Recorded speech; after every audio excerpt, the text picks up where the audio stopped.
This is Sa Calobra, one of the world's most popular cycling climbs. When Tom Pidcock smashed my Strava KOM 2 years ago, you guys asked when I was coming back.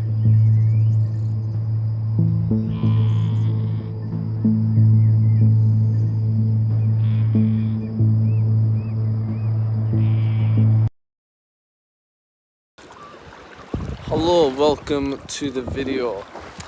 It's the afternoon / evening before I ride out to Sa Calobra.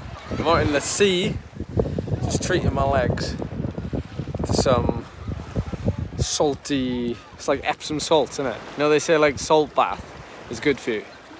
So I'm like, I wonder if that works for the sea. Okay, I've roped Charlie in to help me film this section because I find it difficult to multitask and I'm under pressure because I've got like 12 hours until we head to Sa Calobra. Give you a summary of everything before we head out there tomorrow, because this is slightly different to the video from 2 years ago when we took the KOM, and that video blew up essentially, 50,000 views. I think it's the most watched video on this channel possibly. So if you're new and you haven't seen that, then now's your chance to subscribe, but also go back and watch that video. So I want to talk about the big elephant, Tom Pidcock shaped elephant in the room. You know, you always have that mate who you want to beat, like, to the cafe. You always have, like, you know, that person on the Strava Leaderboard ahead of you where you think, you know, that's the person I want to beat next. You know, that their name is on my fridge door and I open it and I see it every single day. That's not the case with Tom Pidcock. So, as a long-winded way of saying, I firmly believe that I would be here anyway if it wasn't for, like, Tom. Alright? Like, there's this passion inside of me. I want to be faster.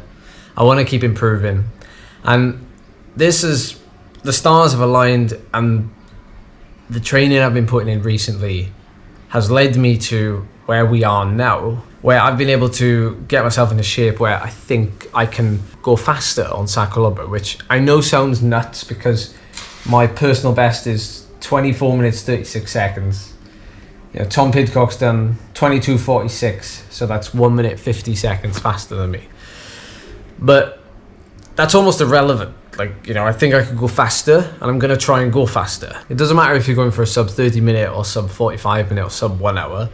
I feel like we're all in a similar boat. We're just trying to go faster in some way, shape or form. That could be by 10 seconds, or it could be by like 4 or 5 minutes. I'd really like to go under 24 minutes. So that's like 35, 36 second like PB, which is obviously quite large. I've had maybe 5 messages directly from quite decent bike riders who have said, like, this is a pretty cool thing. If you want any help, if you need a lead out, if you want to hire a motorbike, if you want to do all these things to go faster, just say. And as much as I appreciate that, I do want to see just how fast I can go under my own steam if the stars align tomorrow and we have good conditions and I feel good and I perform well. Maybe we will do something a bit fun and wacky and try something like that. But for now, it's mano a mano, me versus me, but also, you know, having Tom in the background is pretty big motivation. And it's very rare, I think, that you'll end up in a situation where someone like Tom Pidcock is the rider in front of you that you're having to try and beat effectively. So, I've been crunching the numbers. I want to give a shout out to Ben over at mywindsock.com, who's helped me pick the best day to do it, the conditions, taking in consideration the conditions. Very difficult because we're only here for like 4 or 5 days, but he's done his best. And we think tomorrow, even though the wind direction is a bit weird, it's the lightest wind like conditions. So light wind conditions is probably better than having stronger wind, but not quite a reliable direction. Yeah, we had a roaring headwind today, didn't we? So the wind's been ridiculous last couple of days, actually. Strong. It's it has been a quite So if very it's windy settling period. down a little bit tomorrow, that's going to be beneficial. It might be the only chance. Yeah. But so let's head out to the bike and just do a very quick bike check. We have the Factor O2 VAM, the latest edition disc, full Dura-Race throughout, wax chain, Continental Grand Prix 5000 TT tyres and tubeless. I have saddlebag, which is obviously going to come off and hopefully leave with somebody. I'm going to be running my GoPro up front. I know, weight and things, don't worry. I obviously need the footage to a certain extent. That's why we need a motorbike. We need someone to follow us up with the camera.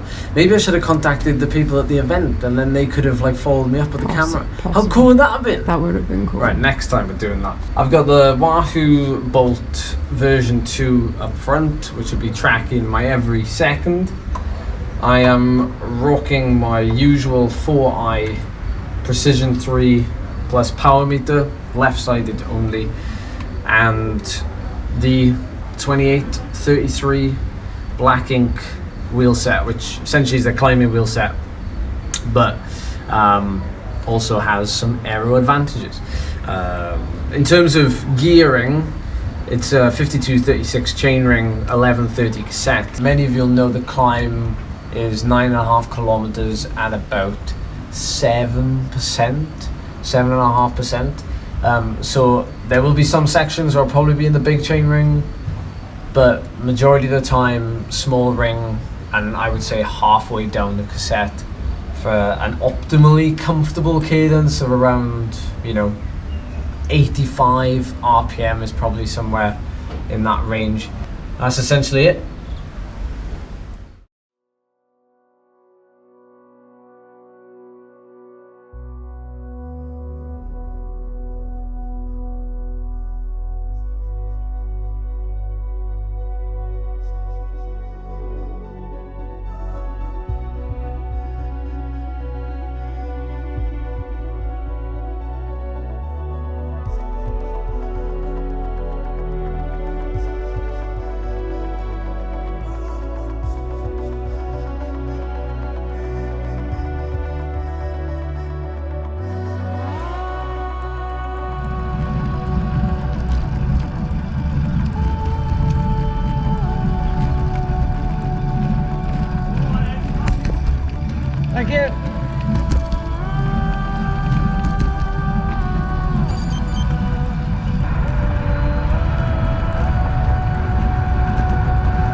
Oh, right.